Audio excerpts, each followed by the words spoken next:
Hi guys, welcome to today's project update for the project challenge that our Get It Painted challenge that IDIC is sponsoring or kind of spearheading. I want to kind of show you what I've gotten done so far. It may not look like a lot, but I really actually have gotten quite a bit done. The last time I had left off, what I had done was I was partly done with the tack, the saddles and the bridles and all. And I've actually gone through for all 5. I've actually finished those. So with the browns on it, they look a lot better. Actually, everything's matching up, looking really nice. And it's sharp. Also, for each of them, I completed the teeth. I don't know if you can see here. Okay. Teeth I've painted, as well as what I call the lips. There's a tan area, the gum line area right around it. I've got that done. Went ahead and took care of the claws as well.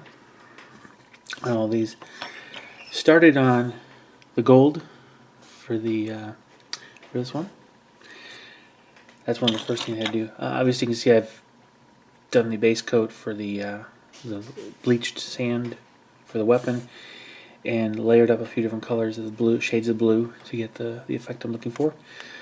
So after doing the gold, I also did, as you can see here, all of the spines. Went through, I'm going to call it the first coat, because what I want to do is I want to go back after I've done all of them, because it is kind of tedious. I'm going to go back and I'm going to make sure I clean them all up properly. So finish that part. So again, spines, you can see there's a kind of messed up area there. I'm going to have to touch up a bit. That's normal. So I actually made it pretty far on these, on the dragons themselves. As far as the my actual Exodite riders, haven't done anything more on the regular blue ones, but I did want to go ahead and I did the base coats for these here. Okay, so one of the things I was as I go through some of these, I'm always trying to think ahead. What am I trying to accomplish? What's the look I'm going for? So you'll notice on this model here, this is further along than any of the others, because what I'm trying to do is go through, and I know exactly what the dragons are going to look like, but I want to see how it fits in with the rest of this gun. Is it the right look that I'm looking for? Okay, so I want to not plow through it, but get far enough ahead so I've got all the colors on, so I can get a good idea of what it's actually going to look like in there. And if I'm satisfied, I'll continue. If I'm not, I'll realize then what's wrong, and can address it. Okay. So the reason I mention that is you're going to notice that I've done the base coat, both colors, on the my Skydancer clan. I would call them artillerists. This Skydancer clan and my Exodites are the clan they're kind of artillery experts. That's their favorite weapons. So you'll notice this one I've actually got further on than these, and again, it's a matter of testing the look, make sure it's what I'm looking for. So anyway, let's take a look really close at this one. And so essentially it's a rust gray. Let's see, what is it called here? It's actually called rust gray. That's the it's a layer paint, and that's the very first base color. Okay. On that, I've got a mix of, it's a very light gray. I'm not entirely certain what Citadel might have that's like it, but that is the color scheme for this. Now I've also went ahead and painted up the hair on them. Did their chainmail on their legs. Have not done their the tabards at all yet. But again, this is just the base layer of the armor. So what I'm trying to do is I'm trying to make sure that I've got the look I want. So you notice on this one, not only have I done those, but I've painted the stirrups Yeah, so I did the stirrups on all of them, but I also did the gloves on him. His what do you call this?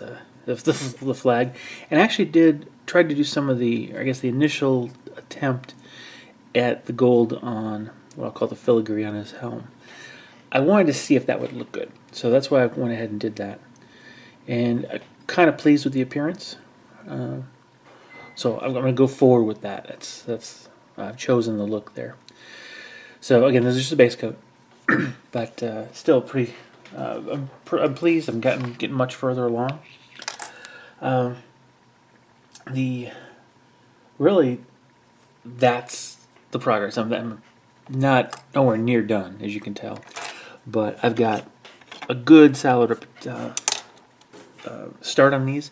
And one thing I did want to show you is I went ahead and I bought these bases from I guess, yeah, it's IK War Machine. The War Machine bases, but they're 40 millimeter. Because I couldn't get the regular GW ones, so I went ahead and get these.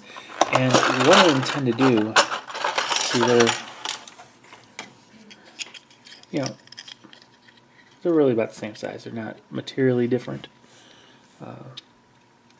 They might be a millimeter overall bigger, maybe 2. I don't think that's all that big a deal. I don't think anyone's going to really mind, especially at the shop. But what I'm going to do is, you'll notice these actually have a slot. But I'm not too worried about it. I like the fact that it's kind of recessed in, because my plan is to fill this in with a nice glob of green stuff. On this, I went ahead and it was a regular flat base, 40 millimeter base, and I just heavily foliaged the base. What I'm going to do in this case, though, is I'm going to take the green stuff and I'm going to apply it very thickly so that it'll rise up above the edge and even kind of be rounded a little bit. That's going to be very important because I've got a basing mold that I'll show you. This is from Zinj Industries, zinj.co.uk.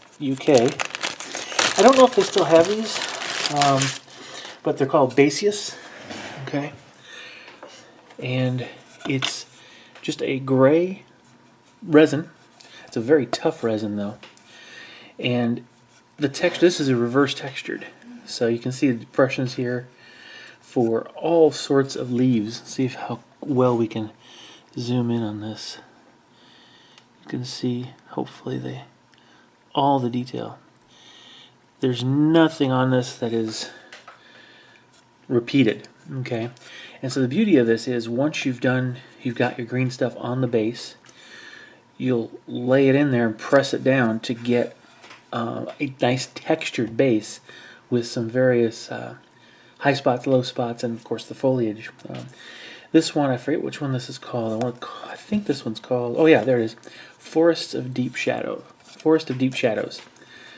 And he's got a couple cutouts there for some logs, a rock surface right there. The rest is all leaf type debris, leaf litter, and plenty of variety. So what's really cool is no two bases are going to be alike unless you actually want it that way. So with a 32 millimeter or 40 millimeter base and a 32 even, there's plenty of places on here, so every base can look different. So I'll actually show you how I use this when it gets around to that time. I'll put it on, and then once I've got the impressions made, then I'll simply take the dragon itself and just stick him on there where he's going to be. Now you'll notice on the dragons, they've got that little pad right underneath their feet. What I'm going to have to do is basically trim around that so that it's gone. So that when I do put this on the base, it sets inside and looks like the foot is actually in the terrain, or on the terrain. And so that base won't be present. So, alright, so that's where I'm at with my project so far. December's almost here. I'm hoping I can get it done by the end of the year. But we'll see. So stay tuned. We'll see what develops, and I'll catch you in the next video. Matter of fact, the next one will probably be a kind of paint along. All right, take care. Bye bye.